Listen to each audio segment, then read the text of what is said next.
Donc tout Oui, ce que disait la Bible est pris comme argent comptant. c'est vrai.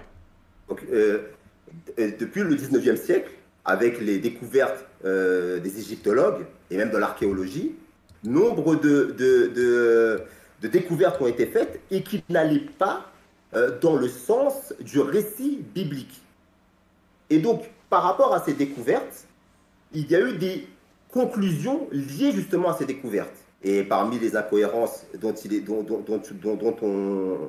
qui ont été mises en lumière, il y a la question de Pharaon, puisque la Bible expliquait que Moïse était contemporain de soit Séti, le pharaon Séti, soit Ramsès II, ou bien encore que l'affrontement a eu lieu entre Ménephta et le prophète Moïse.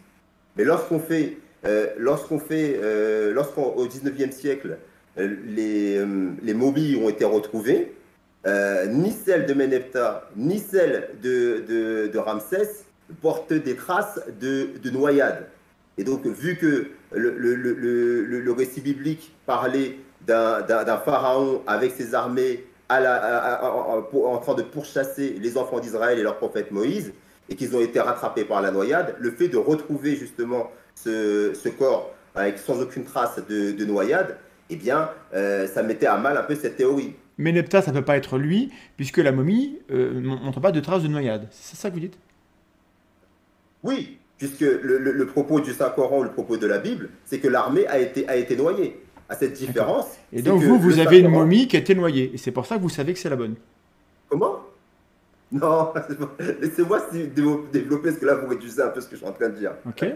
En ce qui concerne Moïse, nous ne soutenons pas la théorie selon laquelle il était contemporain de deux pharaons. Et nous disons que Moïse était contemporain d'un seul pharaon et que cet affrontement-là, il a eu lieu, et c'est l'hypothèse la plus vraisemblable selon nous, il a eu lieu avec Ramsès II. Mais le Coran dit que Pharaon n'a pas été noyé. Et le Coran explique que Pharaon a été préservé dans son corps seulement et il devait en être ainsi pour être un signe, pour être une leçon pour l'humanité. Mais alors c'est pour ça que je vous posais la question, parce que comme Meneptah, il n'a pas été noyé, c'est forcément le bon. Comment? Vous dites qu'il n'a pas été noyé. Vous dites, ça peut... Bucaille dit que c'est Meneptah, ça peut pas être ça, parce que la momie n'a pas de trace de noyade. Et après, Oui. on parle de Ramsès II, qui est mort nonagénaire, on n'a pas de trace de noyade, il a été Ouais. égorgé, tout simplement. Et vous nous dites, oui, mais c'est normal, parce qu'en fait, il n'a pas été noyé. Mais l'argument que vous utilisez pour réfuter Meneptah, d'un seul coup, il est plus valable pour vous. Donc moi, je trouve ça assez bizarre comme méthode. L'argument, comment ça? J'ai pas compris ce que vous me dites là. Vous me dites, ça peut pas être Meneptah parce que Meneptah, sa momie n'a pas été noyée. Et après, Non, vous dites, c'est pas le seul c'est argument. ce que Là, vous avez dit. Donc, je vous disais, c'est pour ça que j'ai bien précisé. Est-ce que c'est l'argument?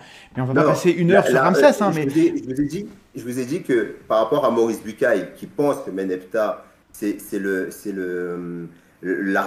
pharaon de l'Exode, ou non seulement le fait qu'il n'y a pas ni Ramsès, ni Ménephta n'a de trace de noyade. ben, je suis Donc, d'accord. si on part sur cet argument, ni l'un ni l'autre ne sont le pharaon. Je suis d'accord. Donc, l'argument, il n'est pas là.